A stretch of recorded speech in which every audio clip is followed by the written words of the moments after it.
আসসালামু আলাইকুম। কেমন আছেন আপনারা? আশা করি ভালো আছেন। লাইফলাইন বিডি ইউটিউব চ্যানেল এবং ফেসবুক পেজে আপনাদেরকে স্বাগতম জানাচ্ছি। তো আমার ফেসবুক পেজটিতে একটি ফলো এবং ইউটিউব পেজটিতে একটি সাবস্ক্রাইব করে দিবেন। লাইক, কমেন্ট, শেয়ার করতে অবশ্যই ভুলবেন না।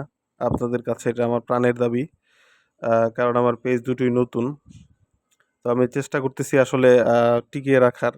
সময় পাই না। অনেকেই জানেন হয়তো আমার পরিচিতজন যারা আছেন যে আমি একটি প্রাইভেট জব করি। তো সেটার পাশাপাশি কিছু আ শখ আছে আসলে এইগুলা একটু পূরণ করার চেষ্টা করি। যেমন আমার একটা অ্যাকুরিয়াম আছে, কিছু মাছ আমি রেখেছি এবং অ্যাকুরিয়ামটা আমি নিজেই বানিয়েছি। ডিজাইন করে নিজেই বানিয়েছি। উপরে কোনো ছাদ দেইনি। কারণ আমি এখানে লাইটিং এর ব্যবস্থা করিনি। কৃত্রিম কোনো লাইট-টাইট দেইনি। সূর্যের আলো আসে জানালা দিয়ে, এটা দিয়ে আসলে তারা টোটালি হয়ে যায়। তো এটা অনেক নোংরা হয়েছিল। দেখতেই পাচ্ছেন ভিডিও শুরুতে যে এটার কালারটা লাল হয়ে গেছে, পানির কালারটা। প্রচুর পরিমাণে এলগি হইছে। তো যার কারণে এই অবস্থা হইছে। তো আমি এটারে পরিষ্কার করে দিছি।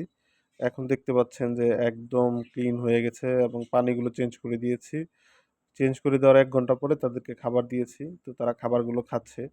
আমি আসলে ক্লিনিং এর ভিডিওটা দিতে পারি নাই। কারণ ক্যামেরা ধরে রাখা বা ওইভাবে ভিডিও করাটা আসলে পসিবল হচ্ছিল না। কারণ পানি আনতে হচ্ছিল, দিচ্ছিলাম।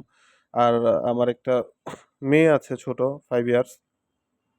ও প্রচুর পরিমাণে আসলে দুষ্টামি করে ক্যামেরার সামনে চলে আসে। তারপরে হাত দিয়ে ধরে, কথা বলে। তখন আসলে ওইভাবে ভিডিওটা করা যায় না।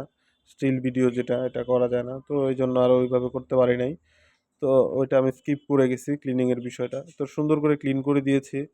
আ এখন আলহামদুলিল্লাহ খুব সুন্দর আছে। মানুষ আমরা যেভাবে ডিজার্ভ করি যে আমরা একটা ক্লিন প্লেস এ থাকবো, পরিষ্কার জায়গায় থাকবো। ঠিক তেমনি যেকোনো প্রাণীও তারাও ডিজার্ভ করে। তাদের ব্যক্তিগতভাবে তারা ওই জায়গাটা পরিষ্কার রাখে। যেহেতু আমি তাদেরকে এখানে বন্দি করে রাখছি, সেহেতু আমার উচিত এটা পরিষ্কার করে দেওয়া রেগুলারলি। তো আমি মাসে ১ বার করে এটা ক্লিন করে দেই এবং সুন্দর করে আসলে পানি-টানি দিয়ে দেই আলাদা করে। ওই আগের পানিটা আমি এখান থেকে রিমুভ করে নেই। যার ফলে তারা আসলে স্বাচ্ছন্দ্যেই থাকতে পারে এখানে। তো ভালো থাকবেন। আসসালামু আলাইকুম। দোয়া করবেন আমার জন্য।